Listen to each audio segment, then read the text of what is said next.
나오세요.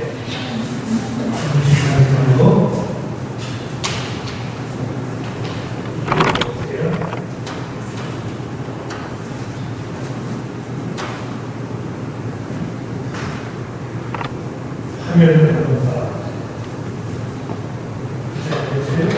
너무 말씀하고 이것을 대해서 소개를 바랍니다. 오늘 이 교회 설교 제목이 뭘까요? 세계의 십자가. 세계의 십자가. 오늘 성경 본문은 뭘까요?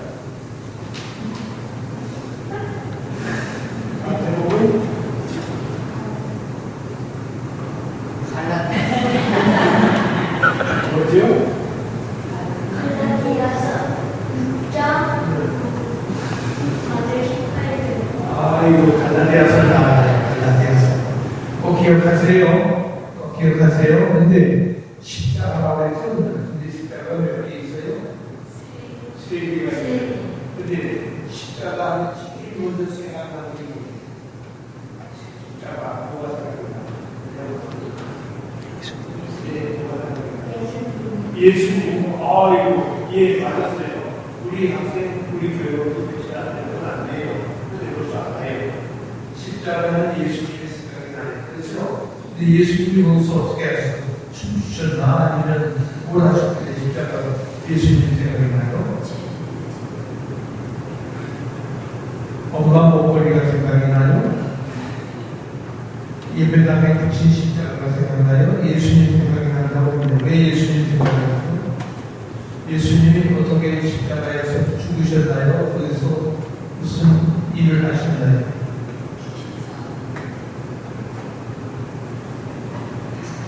예수님 죽으셨어요? 살아나셨어요? 죽으셨다가 살아나셨지? 네, 근데 어디서 죽으셨어요? 십자가상에서 죽으셨어요. 그래서 이게 지금 중요한 거야. 그런데 십자가에 세 개의 십자가라고 해서 예수님의 십자가가 있고 양쪽에 누구의 십자가가 있었죠?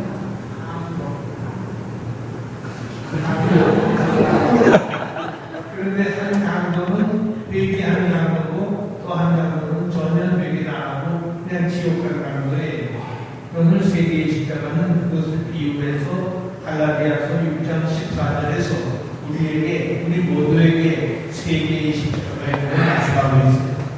아니, 오늘 대답 잘했는데 조금 더 오늘 설명하는 걸 잘 들어봐야 돼요. 뭐가 세 개의 십자가인지 내가 다음 주에 내가 다음 주에 내가 오구나. 그 대신에 여러분 방문 하실 테니까 꼭 기억하고 오늘 설교 잘 들으세요. 네, 내려가세요.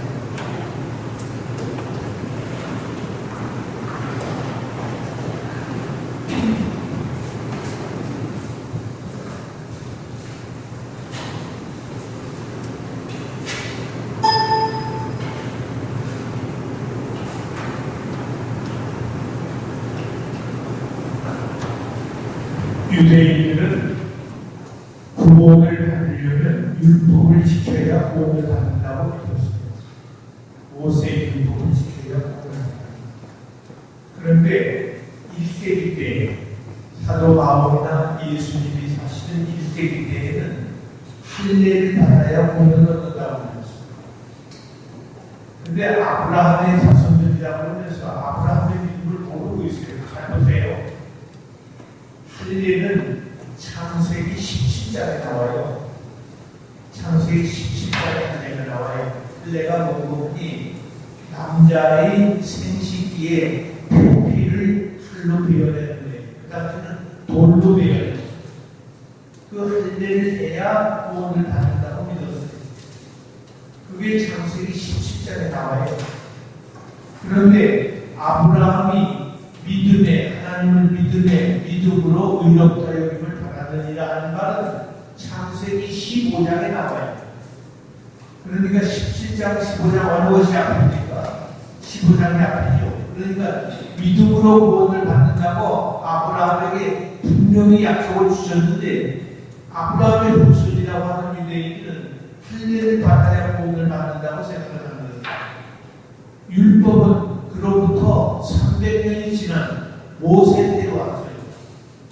그러니까 더군다나 율법으로 구원을 받는 게 아니죠. 구원은 믿음으로 받는다고 아브라함에게 분명히 약속을 주셨는데 왜 율법을 자꾸 얘기하느냐 말이에요. 그러니까 바울이 굉장한 학자 아닙니까? 이 바울이 이것을 가지고 유대인들과 논쟁을 하는 거예요.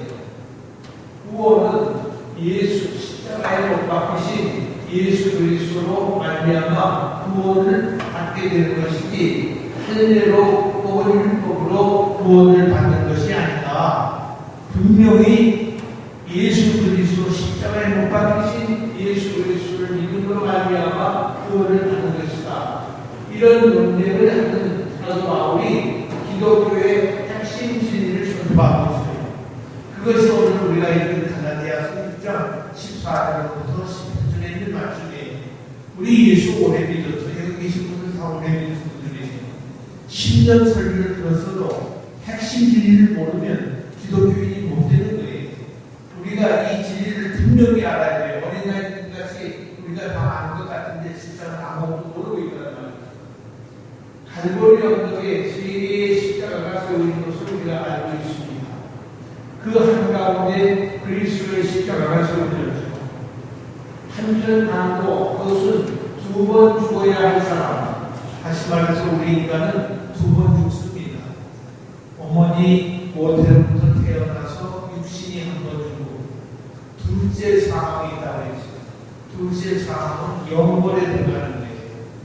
둘째 마지막 심판날에 둘째 사망이 선고된 사람은 영원히 사망에 있는 거예요. 그 둘째 사망이 바로 지옥을 말해요. 그리고 또 한 가지는 다른 한편으로는 하늘에 있는 강도는 주님과 함께 낙원에 있게 되었다고 했어요. 어떻게 그 사람은 낙원에 가게 됩니까? 똑같은 강도인데 그런데 이 한쪽 강도는 주님을 기억했어요. 나는 내 죄로 인해서 죽어 마땅한 죄인이지만 당신은 하나님의 아들이십니다. 나를 당신이 낙원에 있을 때 기억해 주세요 라고 안부를 했어요. 한편 강도, 오른편의 강도는 구원을 이끌었어요. 그래서 예수님께서 네가 나와 함께 낙원에 있겠다라고 말씀해 주셔요. 그러니까 십자가를 통해서 제일 먼저 구원의 혜택을 받은 사람이 마리아가 아닙니다. 베드로가 아니에요. 사도 바울이 아니에요. 십자가를 통해서 구원의 제일 먼저 혜택을 받은 사람이 누구예요? 누구라고 했어요? 한편 강도예요. 한편 강도예요. 이거 굉장히 중요한 겁니다. 강도 같은 분들은 구원하시죠. 가장 밑바닥 인생을 제일 먼저 구원하시는 거예요. 이것이 하나님의 섭리 가운데서 이루어지고 있는 일입니다. 그런데 여기서 우리가 볼 수 있는 것은 참으로 재미있는 것이 있어요. 한편 강도는 십자가에서 죽을 때에 이것은 뭘 말하는 거냐? 오늘 갈라디아서 얘기하면 세상을 말해요. 세상이 죽었다는 말이에요. 세상은 영원히 죽은 거예요. 십자가에서 세상은 우리에게는 영원히 죽은 거예요. 14절 보세요. 그리스도로 말미암아 세상을 십자가에 못 박았다는 거예요. 분명히 이 세상은 영원히 죽는 거예요. 그리고 다른 한편에 주님과 함께 낙원에 있는 이 사람은 성도의 삶을 말하는 거예요. 우리 성도는 십자가상에서 죽었으나 그는 구원에 이르는 낙원에 이르는 놀라운 구원을 믿게 된 것입니다. 그렇다면 오늘 세계의 십자가가 뭘까? 첫째는 우리 주 예수 그리스도의 못 박히신 십자가예요. 잘 보세요. 그냥 십자가가 아닙니다.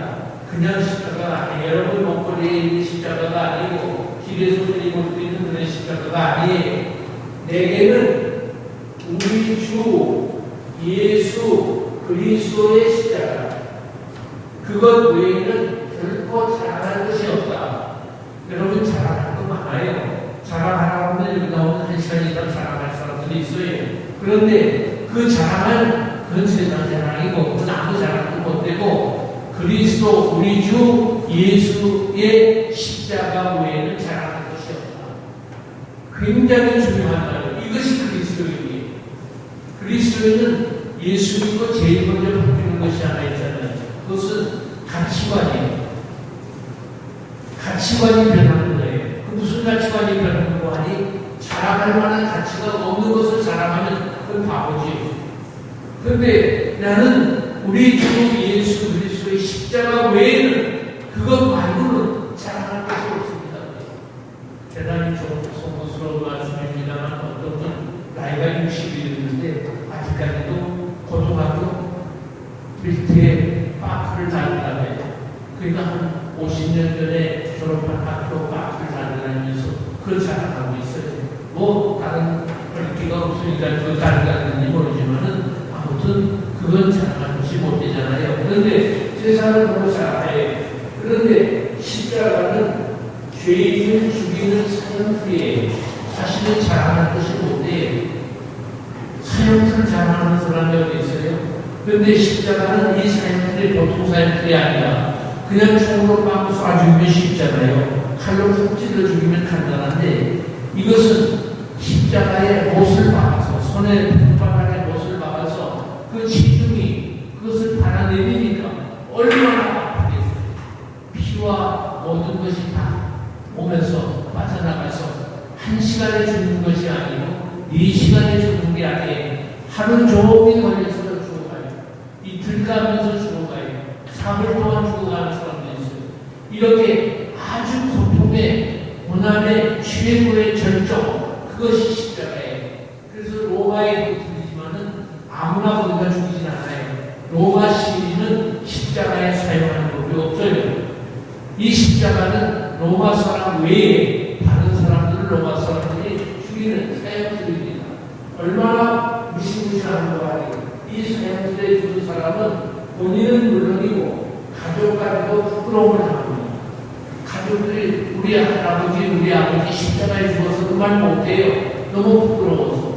얼마나 이것이 악랄한 큰 죄인에게만 대항하는 십자가인지 예수 그리스도의 십자가에 못 박혔다면 그를 따르는 이들도 부끄러움을 당해야 함에도 불구하고 그렇잖아요. 가족들도 창피해서 말을 못하는데 예수를 따르는 사람들이 어떻게 십자가를 자랑할 수 있어요?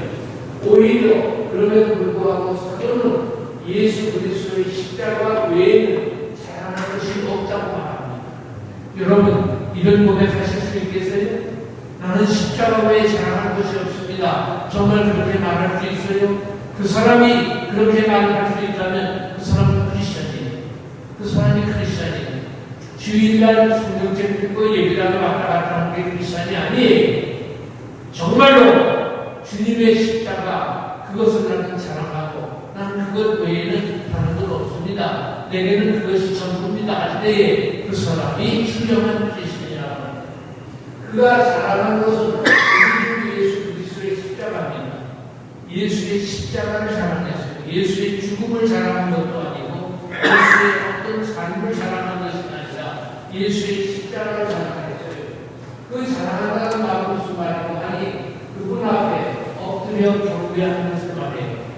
예수님에게 무릎 꿇고 당신은 정말 내가 섬길 수 있는 나의 하나님, 나의 주님이십니다. 그렇게 고백하는 사람이 바로 예수님을 자랑할 수 있는 그런 사람이 되는 거예요. 십자가를 지신 우리 주님은 우리와 함께 계신 하나님, 우리와 함께 계신 하나님, 즉 임마누엘 하나님이 무슨 말이에요? 왜 그분이 십자가에 못 박혀 주셨어요? 나 때문에, 내 죄 때문에, 내 허물 때문에, 내 실수 때문에, 내가 하나님 앞에 범죄한 것 때문에 내 대신 죽으셨기 때문에 십자가에 못 박히신 예수님이라고 하는 말은 나와 함께 계신 하나님이라는 것, 나와 동일시하신 하나님이에요. 그분이 나를 대신해서 죽지 않았으면 내가 거기서 죽었어야 돼요. 내가 그 자리에 가는 사람이라는 거예요. 영원히 지옥에 가서 그 고통을 당해야 돼요. 예수님께서 descended into hell, 지옥에 내려가셨다는 말이 사도신경에 있는데 우리말 사도신경 번역 때문에 빠졌지요. 제가 사도신경 번역할 때 그걸 반드시 넣으려고 했어요. 얼마나 예수님이 고통을 당했는지 지옥까지 내려가셨다. 그런데도 불구하고 연합사업을 하다 보니까 한 62명의 학자들이 모여서 하는데 어느 교단에 속한 분이 그것을 집어넣으면 우리 교단은 반대하겠습니다. 그러니까 연합을 해야 되니까 할 수 없이 풋노트로 여러분 보십시오. 자동가에 붙어있는 거 보면 풋노트로 들어가 있어요. 아래로 어느 1cm 수에는 그것이 있지만은 통평상 풋노트로 들어간다 이렇게 있어요. 그러니까 예수님이 지옥까지 올라가셨어요. 우리가 지옥까지 가서 대신하신다. 그리고 다시 그가 사망 권세를 이기시고 승리를 하시거든요. 그래서 그분은 임마누엘 하나님이에요. God with us. 우리와 함께 계신 하나님. 하나님은 항상 우리와 함께 계셔요. 그러니까 우리 하나님의 십자가, 그 십자가를 자랑할 수밖에 다른 것은 다른 것이 없다. 그렇다면 주 예수, 우리 주 예수 그리스도의 십자가라는 말은 무엇일까? 아주 굉장히 중요한 말이에요. 로마 가톨릭에서는 이 말을 어떻게 번역하고 하니 나무 십자가를 뜻한다고 했어요. 그렇지 않지요. 나무 십자가 그것도 그냥 대대로 같은 나무가 아니에요. 몽둥이 같은 나무 그냥 하나 띄어서 거기다가 못 박아서 십자가 같은 만든 거죠. 그런 십자가를 말하는 것은 물론 아니지요. 그렇다고 해서 비유적 십자가가 아닙니다. 많은 사람은 나를 따라오려거든 자기를 부인하고 제 십자가를 지고 줄 것입니다. 이것이 우리 그리스도인들에게 예비시 아닙니까? 예수님을 따르는 사람을 그리스도인이라고 하는데 나를 따라오려거든 자기를 부인하고 그랬어요. 자기를 부인하고 아직도 내가 살아있으면 미안하지만 너는 그리스도인이 아니에요. 자기를 제 십자가를 지고 그런 십자가는 핍박을 당하거나 환난을 받는 것을 십자가라고 생각할 수 있는데 그런 것을 말하는 것도 아니라고 말해요. 우리 주 예수 그리스도의 십자가는 환난을 당하거나 핍박을 받는 그런 정도가 아니에요. 그러면 우리 주 예수 그리스도의 십자가는 무엇일까? 그리스도의 대속의 죽음을 말합니다. 이것이 기독교의 핵심 교리예요. 대속적 죽음, 대신 죽으신 자기 죄값으로 죽은 것이 아니라 대신 나를 대신해서 죽으신. 여러분, 내 아버지가, 내 어머니가, 내 아내가, 내 남편이, 내 자식이 나를 대신해서 죽을 수 있어요? 죽어주겠다고 말을 해도 죽지는 못해요. 병원에서 아들이 아프니까 아들아 내가 대신 죽을 테니 네가 살아나서 일하라. 그렇게 아버지가 말을 할 수 있지만 그렇게 되지가 않는 거예요. 그런데 예수님은 내가 죽은 자리에서 대신 죽으신 거예요. 이것이 대속의 죽음이에요. 모세가 광야에서 구리뱀을 주다 보면 구원을 얻을 것이라고 하듯이 민수기 21장에 여러분 광야에서 이스라엘 백성이 지나가다가 뱀에게 불뱀에게 물렸잖아요. 많은 사람이 죽는데 하나님께 기도한 모세에게 하나님이 말씀을 주셔요. 장대에다가 구리로 뱀을 만들어서 그걸 세워보면 그걸 바라보는 자는 살 것이다. 모세가 소리칩니다. 이 구리뱀을 쳐다봐라. 그러면 산다고 하는데 이거 보세요. 사람이 얼마나 미련하고 아주 안간한지 보면 사는데 그거 안 보는 거예요. 난 안 보겠다. 그게 무슨 일이냐? 안 보겠다. 안 본 사람 다 죽었어. 여러분 지금 군대 가면 의료, 다시 말해서 의사들 있잖아요. 그 의료 병과에 마크가 뭔지 아시죠? 뱀이죠, 뱀. 군대에서 의료 병과에 마크는 뱀이 그게 바로 여기서 나오는데 우리 뱀에서 나온 거예요. 그 뱀을 보면 산다는 말이에요. 그러니까 하나님께서 명령하실 때 광야에서 장대 위에서 그 뱀이 바로 십자가예요. 그 십자가를 바라보면 사는데 그 십자가를 믿으면 사는데 그것을 바라보게 하는 거예요. 아울은 십자가의 변신 그리스도를 보면 산다고 선포를 합니다. 그리스도를 보면 하는 말은 그리스도를 믿으면 산다. 그리스도를 믿으면 사는데 이 놀라운 진리를 기독교 역사상 2000년 동안 이것을 지금까지 우리가 선포하는 것이고 이것을 믿고 한다는 얘기입니다. 왜 이것이 근거가 되는가 하니 고린도후서 5장 21절에 보면 우리 함께 읽겠습니다. 하나님이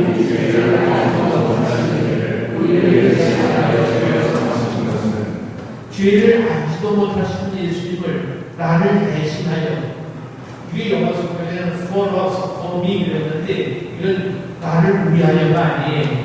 대신하여라는 말이 글쓰기가 되게 좋은 겁니다. 나를 위하여 그가 죄인으로 삼으신 것이 아니라 나를 대신하여 죄인이 되셨다고 합니다. 이사야 53장 6절 함께 읽겠습니다. 여호와께서 우리 모두의 죄악을 그에게 감당하시셨다. 우리 모두의 죄악을 그에게 감당시켰어요. 그러니까 여러분이 20년 전, 10년 전에 지은 죄 때문에 아이고 하나님 잘못했습니다. 기도할 때마다 회개하는 분이 있어요. 한 번 회개하면 그 주님이 다 지고 오세요. 주님이 다 지고 계시기 때문에 우리는 그건요 안 하는데 한 번 회개하면 끝나는 거예요. 그렇기 때문에 그리스도께 그의 우리 모두의 죄악을 감당시켰다.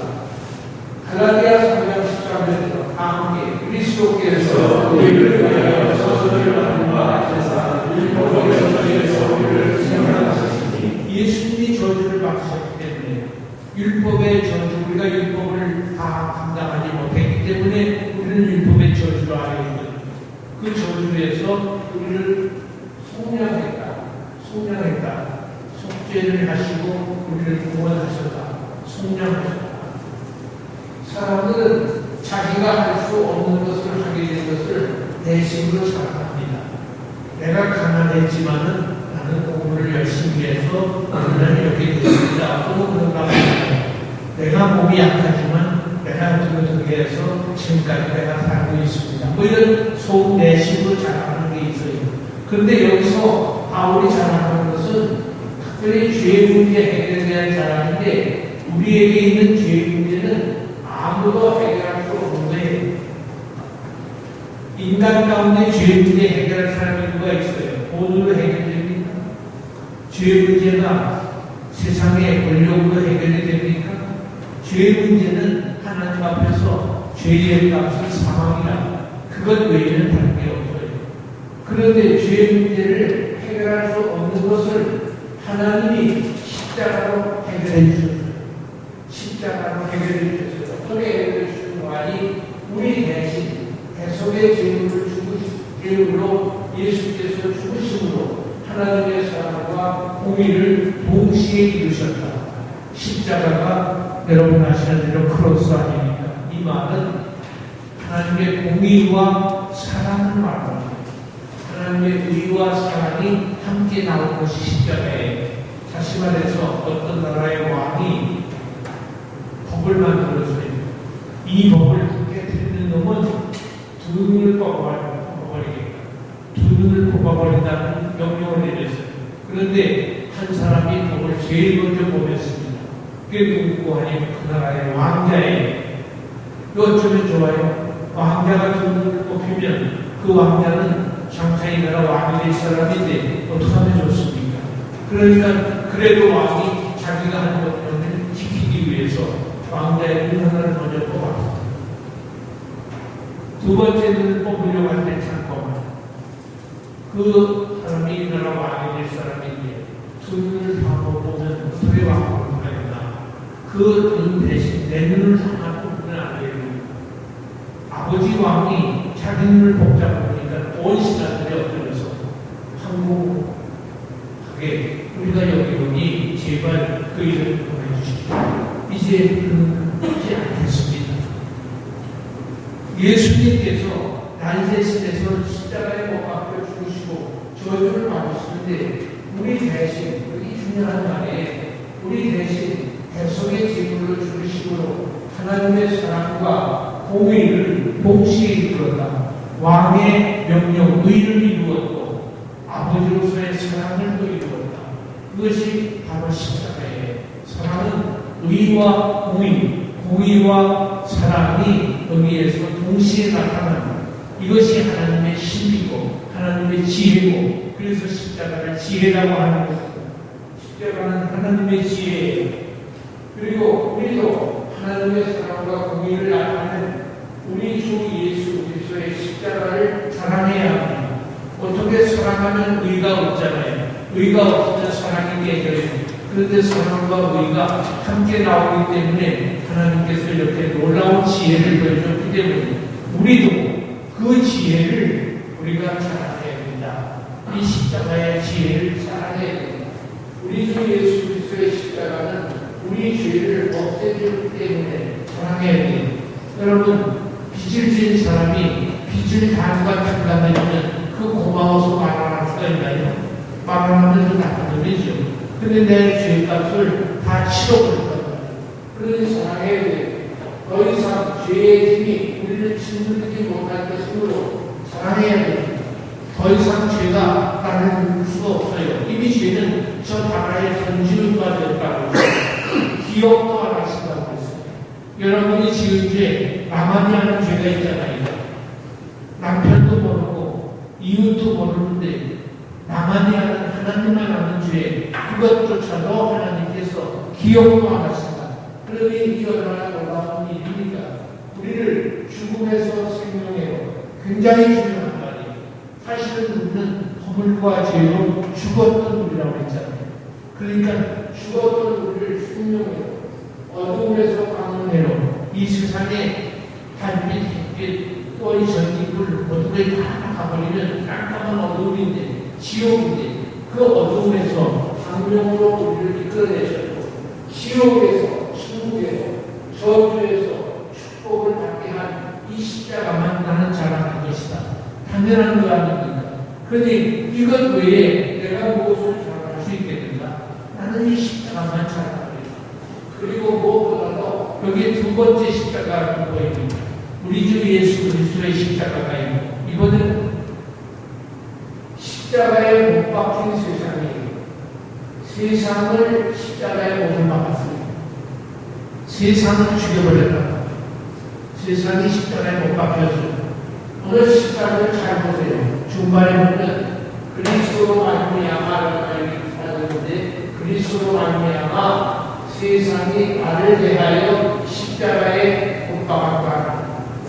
세상이 나를 대하여 십자가에 못 박혀 죽었다고 말이에요. 여러분, 세상이 뭡니까?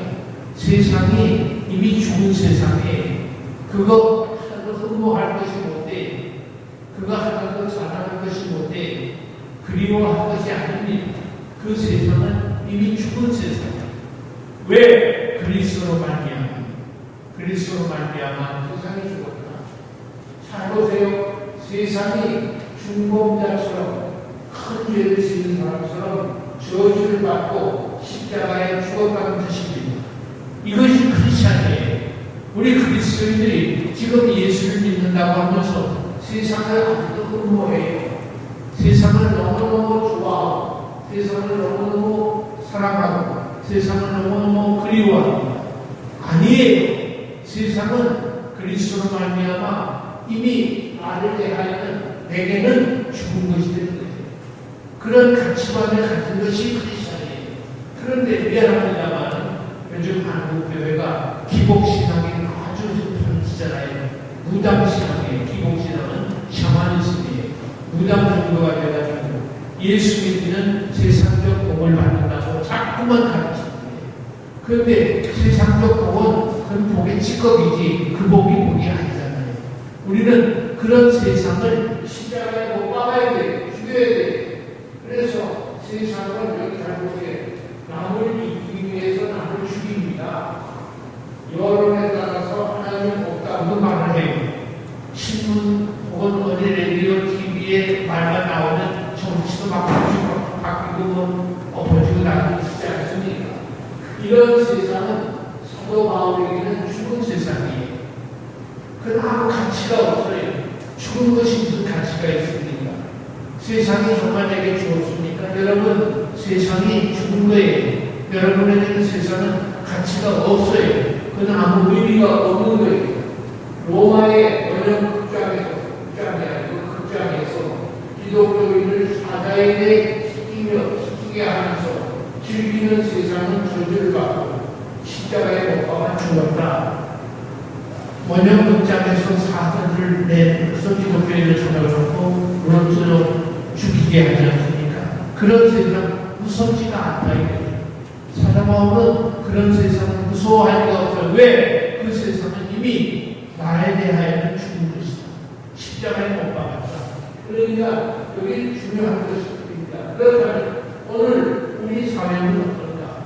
여러분, 오늘 교회가 더 세상적이게, 더 세상을 사랑하고 있습니다. 그리스도인이라고 하면서 더 세상을 죽이고 세상을 살아가고 있습니다. 불우이웃이라는 말을 연말되면 많이 듣지 않아요. 교회에서도 불우이웃 돕긴 합니다. 불우이웃이 누굽니까? 가난한 사람이 불우이웃입니까? 이 세상에서 풍계장에 없는 사람이 불우이웃인가요? 누가 불우이웃입니까?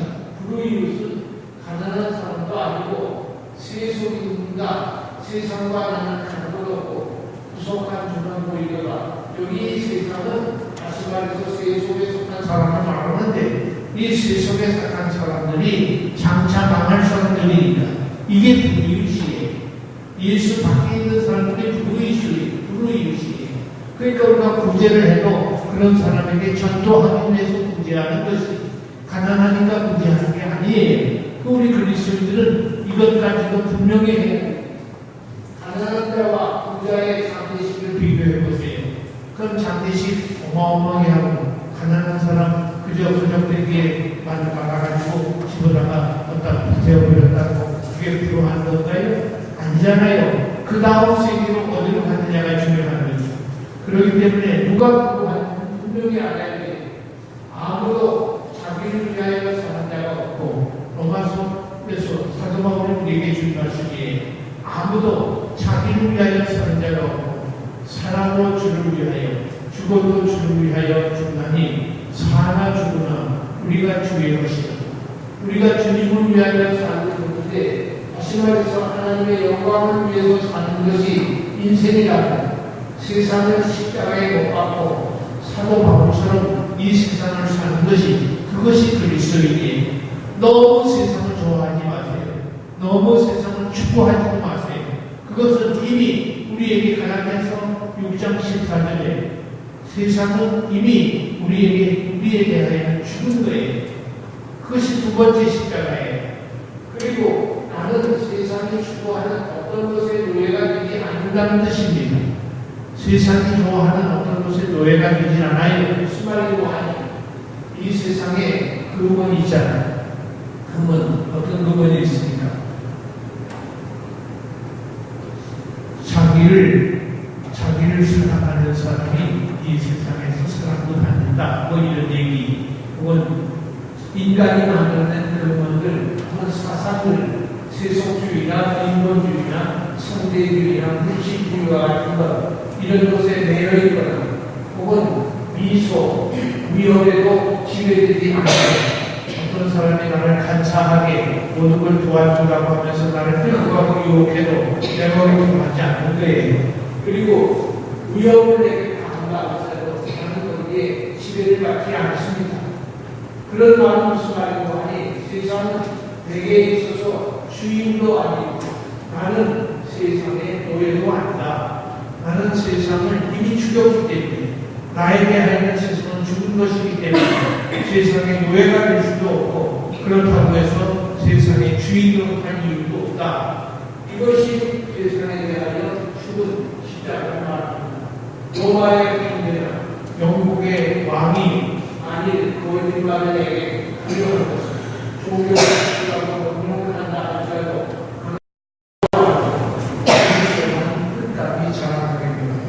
그리스도만 자랑하리라. 이것이 세상을 십자가에 못 박는 사도 바울의 두 번째 십자가입니다. 그런가 하면 마지막으로 세 번째 십자가가 있어요. 내가 세상을 대하여 십자가에 못 박혔다. I am crucified. 내가 십자가에 죽은 거예요. 여러분 각자가 다 죽은 자들이에요. 이제 여기 와서 사랑 따르지 마세요. 세상에 대하여 세상을 대하여 십자가에 못 박혔다. 사실 사도 바울이 회심하기 이전에는 존경의 대상이었습니다. 대단한 사람이었습니다.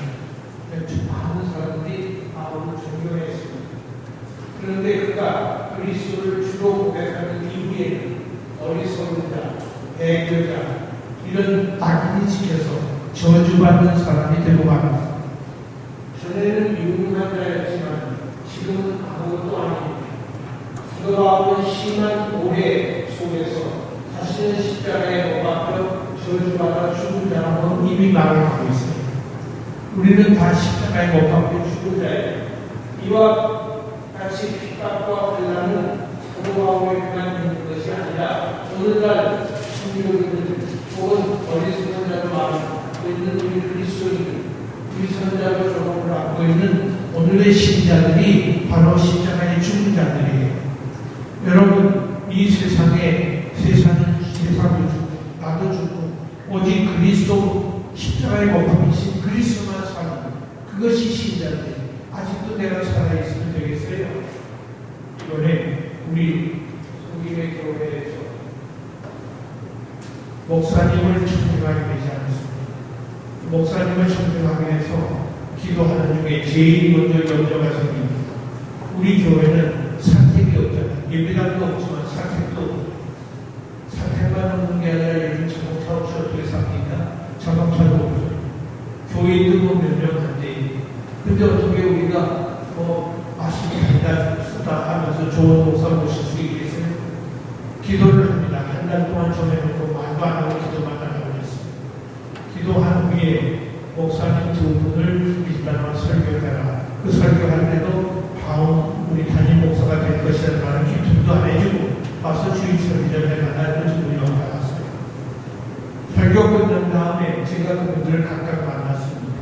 만나가지고 서울 이 성김의 교회의 현실을 그대로 얘기해 주세요. 그대로 얘기해 주면서 우리 선택도 아무것도 없는데 그럼에도 불구하고 이 교회 비전을 내가 성취시키려고 하나님의 부르심을 받았는가, 사명감이 있는가, 소명감, 사명감, 그리고 헌신한 자세가 되어 있는가, 이 세 가지가 있으면 언제든지 와라. 우리는 선택의 자유가 없다. 우리는 당신을 오라가라 할 권리가 없다고 했어요. 제 말입니다. 우리는 선택의 권리가 없고 당신이 선택을 하시고 당신이 온다고 하면 우리는 다만 당신을 존경하고 당신에게 순종하겠습니다 하는 결정은 교인 투표로 할 것입니다. 그렇게 말해줬어요. 그랬더니 두 분이 다 하루 만에 그 이튿날 전부 편지를 보냈는데 즉시로 뭐라고 하니 나는 성김의 교회를 섬길 그런 부르심과 사명감과 헌신한 자세가 되어 있습니다. 집 문제 어떻게 하겠냐 그런 대답도 없어요. 하나님께 맡기고 되는데 바로 하나님이 그걸 원하신 거 아니에요. 세상껏 따져가면서 넌 사택 몇 평짜리죠. 제가 어느 교회에 있을 때 제가 잠시 1년 동안 어디에 가려고 목사님 모시려고 하는데 그분이 그 아버지가 장로님인데 와서 결국 그러더라고요. 사택 몇 평짜리 자동차 못 줄 겁니까? 미국에 있는 자기 아들 제 제자인데 그렇게 얘기를 해서 제 장로님 죄송합니다. 저는 그 목사 모실 마음이 없습니다고 비틀어 드렸습니다. 아무것도 없는데 그럼에도 불구하고 내가 눈물로 이 교회를 키우고 이 교회를 섬기겠습니다 하는 사람이라면 웰컴. 어떻게 할 거냐면 난 말했어. 난 하나님께 맡겼습니다. 너도 하나님께 기도하라. 그랬더니 어저께 어느 목사님이 저한테 편지를 보냈어요. 성김의 교회가 선택이 필요하고 자동차가 필요하다는데 우리 교회가 제공할 마음이 있습니다. 교회에 제시해서 이걸 결정하는 교회가 있습니다. 얼마나 감사해요. 우리는 아무것도 없어요. 하나님만 의지한다. 그게 바로 세상을 죽이고 나를 죽이는 거예요. 내가 죽고 나면 하나님이 대답하십니다. 내가 없으면 하나님이 대답하십니다. 이것을 신앙적으로 우리들이 지령하고 있잖아요. 모든 걸 그렇게 보면 돼요. 그러니까 내가 살아있으면 하나님은 우리잖아요. 내가 뭘 하겠다 그러면 하나님이 아무것도 안 하셔요. 나는 하나님께 전적으로 맡기면 하나님께서 그 다음에 다 대답해 주시고 하나님이 뭐가 모자라겠어요? 뭐가 부족하시겠어요? 전능하신 하나님이라는 말 우리가 왜 하고 있어요? 그건 이분만 하는 말입니까? 하나님께서는 전능만 하신 것이 아니라 사랑이 풍성하신 하나님이 우리의 필요를 다 알고 계시지 않습니까? 그렇기 때문에 당신은 그리스도의 십자가를 믿고 있습니까?